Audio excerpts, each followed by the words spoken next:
तर सिंधुदुर्गमधील ही काही दृश्य आपण पाहतो आहोत। सिंधुदुर्गमध्ये देखील मोठ्या प्रमाणामध्ये पाऊस कोसळतोय, त्यामुळे एनडीआरएफच्या जवानांकडून एनडीआरएफच्या तुकड्यांकडून आता इथं रेस्क्यू ऑपरेशन केले जात आहे।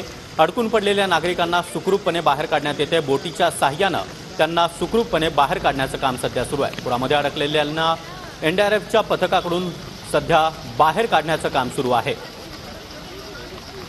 कुडाळजवळच्या पावशी गावाला पुराने वेढा घातलेला आहे। पुरामध्ये अडकलेल्या लोकांना बाहेर काढण्याचं काम सध्या सुरू आहे। एनडीआरएफच्या पथकाकडून हे बचाव कार्य सुरू करण्यात आलेलं आहे।